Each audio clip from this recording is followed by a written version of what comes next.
Heat fans, we're closing in on 16,000 subscribers. We are 127 away, a massive milestone on the channel. And if you were looking for daily Miami Heat content, news, rumors, live shows for every Miami Heat game, this is the channel for you. Help us get to 16K right now. Do it for Kashad Johnson. Do it for James Johnson. Do it for Caleb Martin, the 3 players to wear number 16 in Heat history. Subscribe today.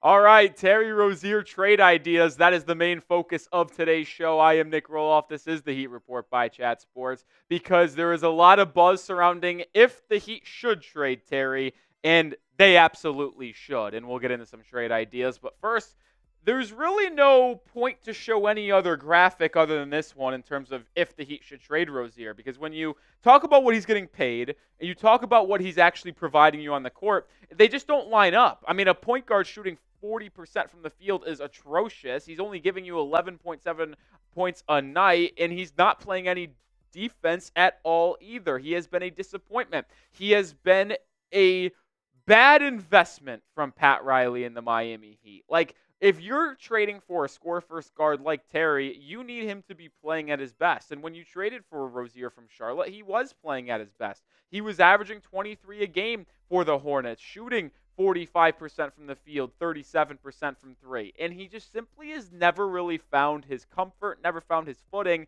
in a Miami Heat uniform. Last season, and he started to get hot at the end of the year before his injury, and you were kind of hoping that was going to be the case this season, but it hasn't been. It's been bad. And when you look at the advanced numbers, he is a negative asset on the basketball court. His offensive rating is 112.1. He gives you no defense whatsoever, 113.2, which makes him a negative basketball player with a rating of negative 1.1. He is just not good, and he has been borderline unplayable. When you combine that with his shot selection of taking step back, sidestep threes off the dribble, he's not finishing at the rim. He's shooting 47.9% at the restricted area.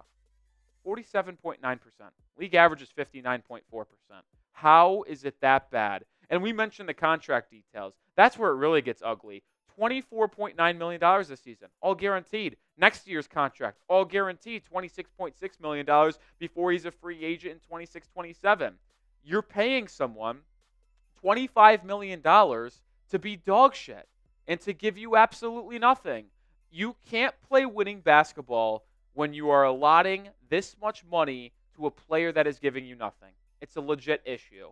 And be the GM for me. Be the president. Be Pat Riley. Should the Heat trade Terry Rozier? I have a good feeling most of the people are going to be typing their Y's, but let me know. Get your voice heard down in the comment section. Type Y for yes or type N for no. If you can't tell, and well, we made a video on trade ideas coming up in just a second, so it's pretty obvious I am typing my Y's. Paying someone $25 million to be as bad as Terry Rozier just can't continue to happen.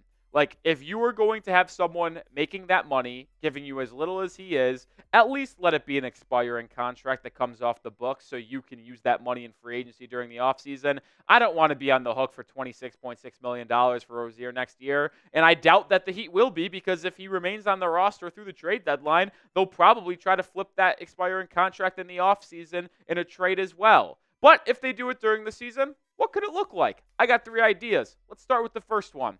Heat trade Terry Rozier and a second-round pick to the Chicago Bulls for Lonzo Ball. I tweeted this out on Twitter/X, and some people had interesting ideas with it, but I wanted to explain it on YouTube. Because when you just look at the raw numbers, you would not anticipate this trade being one that the Heat make because Lonzo Ball statistically is not as good as Terry Rozier. There's no running from that. There's no denying that. He's only given you 6 points a game. He's given you worse efficiency at 34.6% from the field. Granted, 95% of his shots come from beyond the arc, where he's shooting about 32.5% from 3, which he's a better three-point shooter than that, so I do expect that number to rise to its median. And it's not like he's taking Terry Rozier shots where he's taking step backs, side steps. Most of them are off the catch, and he was an improved three-point shooter before his crazy injury that has kept him out for 3+ seasons. I've always been a fan of Lonzo Ball, and I'll tell you why. And it's why I think you should mellow out if the Heat did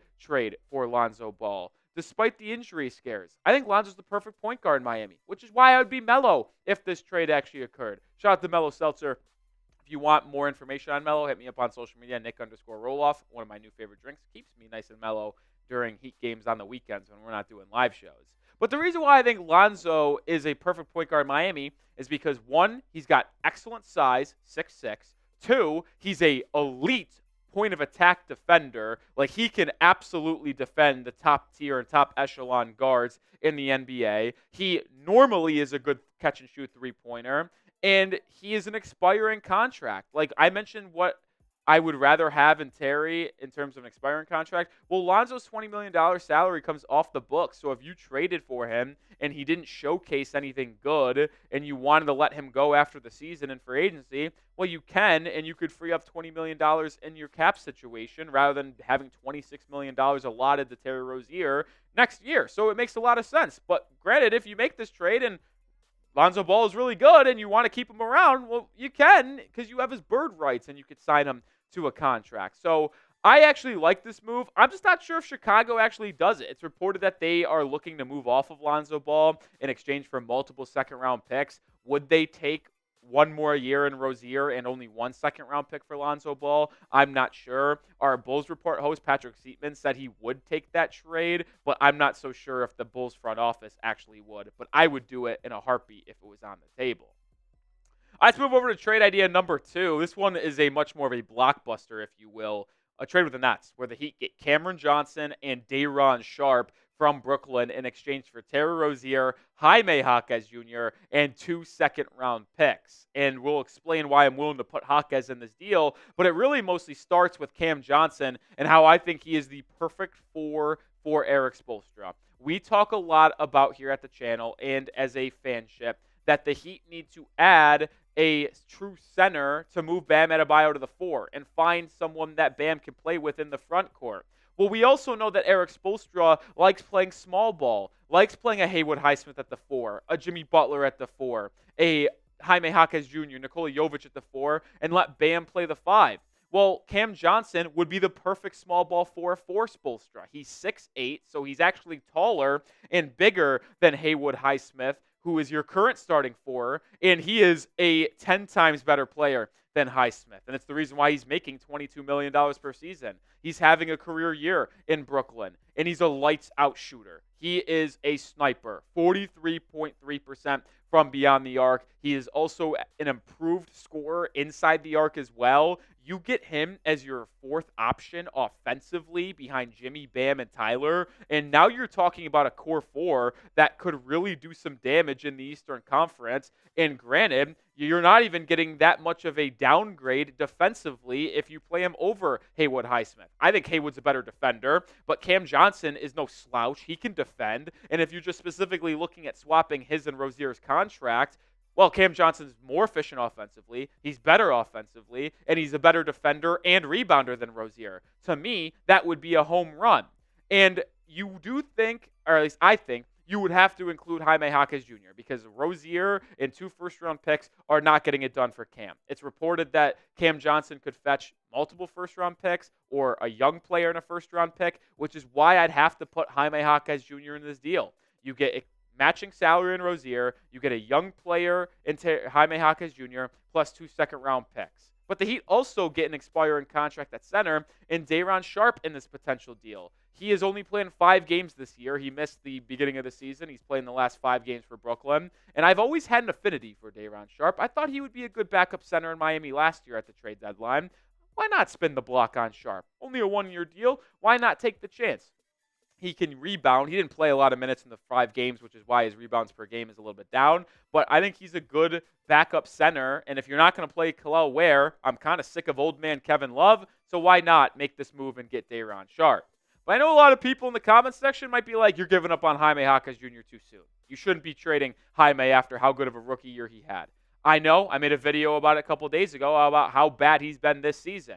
But I am fine attaching Triple J to get a winning player like Cam Johnson because this is not someone in Cam who will be here just for 1 year and that's it. He's got 3 more years left on his deal. I find it basically impossible for him to not be good in a Heat uniform because at worst he is just a 3-and-D catch and shoot 4 and he would thrive in that role. So would he average 18 a game? No, he'd probably go down to 12, 13, 14, but his efficiency would be just as good as it is now and he would be able to be a solid connecting wing in the front court with Jimmy Butler and Bam Adebayo right now. Jaime Jaquez Jr. is absolutely on the table in my eyes if you're getting Cam Johnson and Day'Ron Sharpe and moving off of Terry Rozier's contract. Including him in this deal would hypothetically allow you to keep a first-round pick and attach 2 second-rounders rather than a first.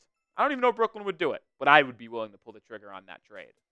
Final trade. Kyle Kuzma coming to Miami for Terry Rozier in a lottery-protected 2031 first-round pick. And this one may turn some heads because swapping Rozier for Kuzma might make you happy, but when you think about adding a first-round pick, and it's really the only tradable one Miami has right now, that's where things get dicey because Kyle Kuzma has not been as good as he usually has been this season. And he's only played in 12 games. He's been battling injuries left and right, but when he's been on the court for that young Wizards team, it hasn't been the prettiest of sight. And I mainly look at that three-point efficiency. He's never been a three-point marksman. His best years in the NBA behind the arc is about 37, 38% from the field. That's just not good. But you're able to live with it because of his rebounding, his ability to finish inside, and his good contract that fits nicely in between Jimmy and Bam. But I got to be honest. I proposed the trade. I like his contract as that it still is descending. 23 mil this year, 21 mil next year, 19 million in his final year in 2 seasons. But I'm kind of out on this trade. I really am because I don't think Kuzma is really that good of a piece in Miami anymore after watching his decline from beyond the arc.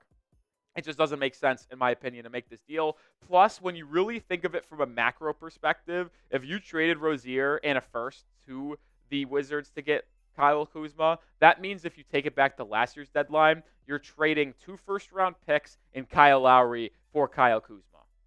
I don't think that is worth it because remember, you sent a first-round pick and Lowry to get Rozier, and then you trade another first-round pick and Terry to get it. So that's 2 first-rounders and Kyle Lowry's expiring sunken into this deal.